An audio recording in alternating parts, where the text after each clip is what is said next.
This is the early edition, a curated weekday guide to major news and developments over the past 24 hours, curated by Beatrice Yahia and read by an automated voice.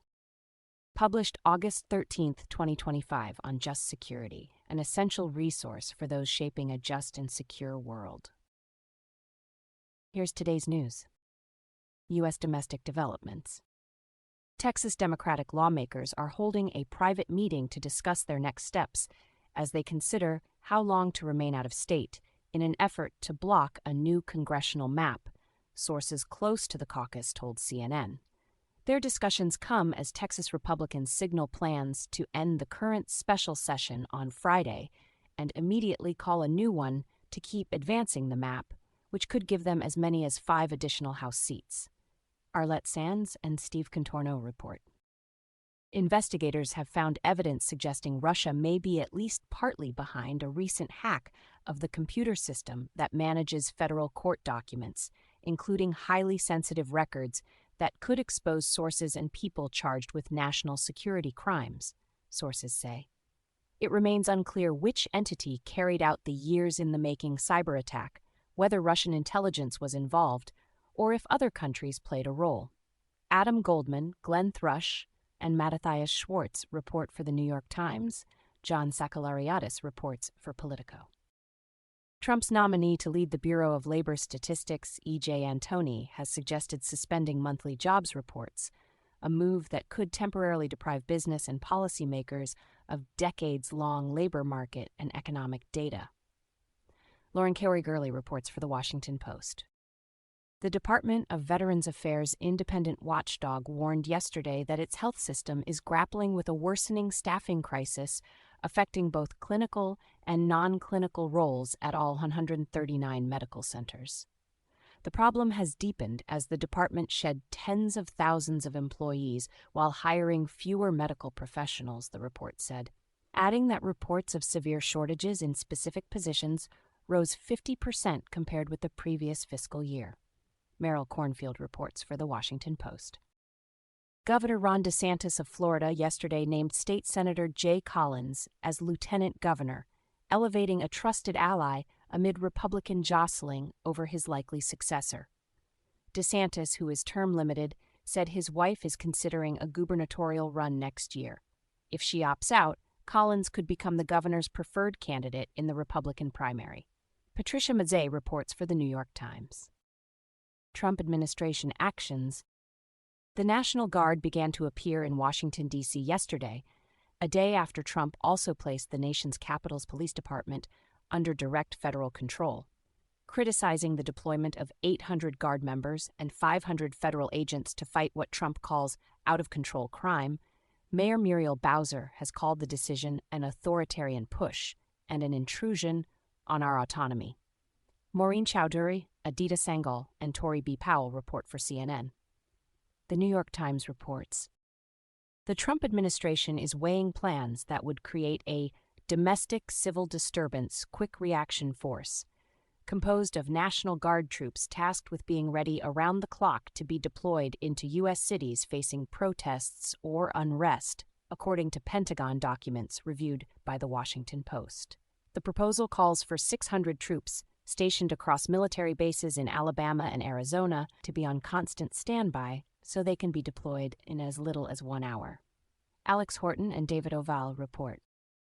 The Justice Department yesterday found that George Washington University was deliberately indifferent to anti-Semitic discrimination on its campus, marking the latest Trump administration claim regarding a college's handling of discrimination against Jewish students and faculty. In a letter to the university's president, the administration has provided a deadline of August 22nd to say whether it was open to a voluntary resolution or instead face enforcement measures. Dan Rosenzweig-Ziff reports for The Washington Post. The White House plans a comprehensive review of Smithsonian museums, their exhibits, materials, and operations ahead of America's 250th anniversary to ensure alignment with Trump's interpretation of U.S. history. In a letter to Smithsonian Secretary Lonnie Bunch, 3 White House officials said, "This initiative aims to ensure alignment with the President's directive to celebrate American exceptionalism, remove divisive or partisan narratives, and restore confidence in our shared cultural institutions. Meredith McGraw and Jasmine Lai report for The Wall Street Journal. Trump is considering suing Federal Reserve Chair Jerome Powell, White House Press Secretary Caroline Leavitt said yesterday. The legal escalation comes as the Federal Reserve continues to resist his demands to cut interest rates, with Trump previously threatening to fire Powell over the issue. Removing Powell would be legally complex, as Senate-confirmed Fed board members can only be fired for cause. Elizabeth Buchwald reports for CNN. Trump administration litigation. A federal judge in California has ordered the National Science Foundation to restore millions in grants to UCLA, ruling yesterday that the agency had attempted to bypass a June order requiring the funds be reinstated. In a sharply worded order, Judge Rita F. Lynn wrote, NSF claims that it could simply turn around the day after the preliminary injunction and freeze funding on every grant that had been ordered reinstated, so long as that action was labeled as a suspension rather than a termination. This is not a reasonable interpretation. Zach Montague reports for The New York Times. In a 2-1 decision yesterday, a federal appeals court ruled that the administration's U.S. DOJ service can access sensitive data from federal agencies, dismissing privacy concerns. The plaintiffs, including labor unions and government benefit recipients, sought to block DOJ officials from accessing personal data from the Treasury, Office of Personnel Management, and the Education Department, arguing such action violated federal privacy law. Trump-nominated Judge Julius N. Richardson wrote that federal privacy law does not prohibit sharing information with those whose jobs give them good reason to access it. Mark Berman reports for The Washington Post. A federal judge yesterday said he would block the Trump administration from using a New York City federal building to detain immigrants facing deportation unless it reduces the number of detainees and improves conditions, including providing sleeping mats and hygiene supplies. U.S. District Judge Lewis Kaplan issued the temporary restraining order following a hearing in which a government attorney acknowledged that ICE detainees at the Manhattan facility lacked access to sleeping mats, in-person legal visits, medication, and more than 2 meals per day. Camilo Montoya Galvez and Katie Hulis report for CBS News. Russia-Ukraine war, U.S. and international response. Ukrainian President Volodymyr Zelensky visits Berlin today to join German Chancellor Friedrich Merz for discussions with European and U.S. officials ahead of the Trump-Putin summit later this week in Alaska. Zelensky will then meet with Trump virtually. The European leaders are expected to stress that any discussion for ending the war in Ukraine must begin with a full ceasefire. Lauren Cook reports for AP News. Jim Tankersley reports for The New York Times. Ahead of talks with President Trump on Friday, Putin spoke with North Korean leader Kim Jong-un yesterday, where both leaders reaffirmed their commitment to the further development of friendship relations, good neighborliness, and cooperation, the Kremlin said in a statement. Stuart Lau reports for BBC News. Russia-Ukraine war. Russia has reportedly made swift battlefield advances after breaking through a segment of Ukraine's defensive line near the city of Pokrovsk, a longtime stronghold. Zelensky said on Monday that the Russians are redeploying their troops and forces in ways that suggest preparations for new offensive operations. Constant Mahut reports for The New York Times. Israel-Hamas war. Israeli Prime Minister Benjamin Netanyahu has signaled that ceasefire efforts in Gaza are now centered on a comprehensive deal that would see all remaining hostages released at once, rather than in stages. Mediators Egypt and Qatar are said to be working on a new framework proposing the release of all hostages in one go, in exchange for a permanent ceasefire and the withdrawal of Israeli forces, Arab officials say. The news comes as a Hamas delegation arrived in Egypt yesterday for talks with officials over ways to stop the war and deliver aid, a Hamas official said. Natalie Melzer reports for AP News. Nidal al-Mughrabi reports for Reuters. Gaza City has come under intense air attack, the Hamas-run civil defense agency said today, as Israeli forces prepare to launch an operation to occupy the city. Graham Baker reports for BBC News. The Israeli military said it struck an armed group posing as aid workers using a vehicle marked with the World Central Kitchen logo. The strike took place last week and killed 5 armed terrorists, according to an IDF statement released yesterday. Israel's coordinator of government activities in the territories, COGT, said it contacted WCK, which confirmed the vehicle was not connected to their operations. Oren Lieberman reports for CNN.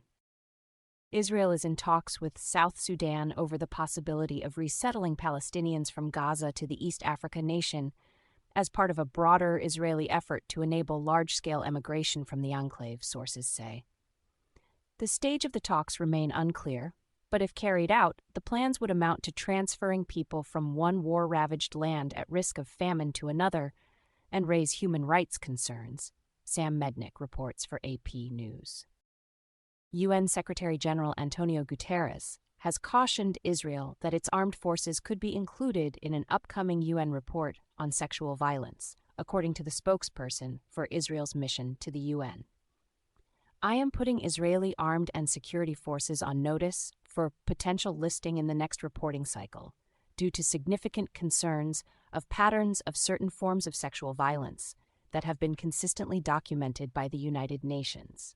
Guterres wrote in the letter to Israel's ambassador, who dismissed it as baseless accusations. Lauren Iso and Nadine Ebrahim report for CNN. Edith M. Lederer reports. Israel-Hamas war international response. In a joint statement yesterday, foreign ministers from 27 countries urged Israel to grant immediate permanent access for the UN and other humanitarian groups to deliver a flood of aid into Gaza, warning that swift action is needed to stop and reverse a famine unfolding before our eyes. The statement from countries including the UK and Canada also urged Israel to end the use of deadly force at aid distribution sites. Abby Cheeseman and Siham Shamalak report for The Washington Post. Netanyahu has lost the plot, and Israel's planned occupation of Gaza City is utterly unacceptable, New Zealand's Prime Minister Christopher Luxon said today. The comments come as Luxon's Conservative coalition government weighs whether to follow fellow Five Eyes allies, Australia, Britain, and Canada, in taking steps to recognize a Palestinian state. Helen Regan reports for CNN. Other global developments. France, Germany, and the UK yesterday told the UN they are willing to reinstate sanctions on Iran if it does not return to negotiations over its nuclear program. We have made it clear that if Iran is not willing to reach a diplomatic solution before the end of August 2025 or does not seize the opportunity of an extension, E3 is prepared to trigger the snapback mechanism, the foreign ministers wrote in the letter. Dimitri Sevastopoulos, Amy McKinnon, and Andrew England report for the Financial Times. Kim Jong-hee, the wife of South Korea's jailed former president Yoon Suk-yeol, was arrested yesterday on charges including stock manipulation and bribery. He denied all charges during a court hearing yesterday, but a detention warrant was issued over concerns she may destroy evidence. Kelly Yang reports for BBC News. U.S. Foreign Affairs. The State Department yesterday released its annual human rights report for nearly 200 nations, but omitted language on ongoing abuses in Trump-allied countries that appeared in previous editions. The report covering 2024 had been delayed for months while political appointees directed officials to remove or soften language, resulting in a shorter, less detailed report compared to last year. Sections on El Salvador, Hungary, Saudi Arabia, the UAE, and Israel, all close partners of the Trump administration, were notably reduced or removed. The report also referred to Russia's invasion of Ukraine as the Russia-Ukraine War, while criticism of foreign governments over their treatment of LGBTQI rights, which appeared in prior editions of the report, also appeared to be largely removed. Edward Wong reports for The New York Times. Daphne Saladakis and Humaira Pamuk report for Reuters. U.S. federal prosecutors have filed criminal charges against Haitian gang leader Jimmy Cherizier, known as Barbecue, who heads an alliance controlling much of Port-au-Prince. The indictment accuses Cherizier and U.S. citizen Bazile Richardson of soliciting funds from the Haitian diaspora community in the United States to pay gang members and purchase firearms in violation of U.S. sanctions. Max Matza and Will Grant report for BBC News. Under pressure by Trump, Mexico has sent 26 people accused of being cartel operatives to the United States, Mexican officials announced yesterday. The transfer is the second this year by Mexican officials and follows Trump last week ordering the Pentagon to begin using military force against certain Latin American drug cartels. Jack Nickas, Maria Abi Habib, Paulina Villegas, and Alan Fuhr report for the New York Times. China's military tracked and drove away a U.S. destroyer that sailed near the disputed Scarborough Shoal in the South China Sea, its military said today. The operation was the first reported U.S. military activity inside the shoal's waters in at least 6 years, with the U.S. Navy stating the destroyer was asserting navigational rights and freedoms consistent with international law, Reuters reports. Thank you for listening to Just Security's early edition today, August 13th, 2025. If you enjoy listening, Just Security's analytic articles are also available in audio form on the justsecurity.org website. To stay up to date on Just Security's analysis of law, policy, and current events, go to justsecurity.org, subscribe to Just Security on Substack, and follow us on LinkedIn, Blue Sky, Facebook, and Threads. In case you missed it, yesterday on Just Security. More of the same but worse, Netanyahu's new plan in Gaza by Eliav Leiblich. Harnessing the transformative potential of AI in intelligence analysis by Rachel Baumbach. From Ukraine to Gaza, IHL Compliance as a Tool for Preventing Moral Injury by Tal Gross and Christopher Hart.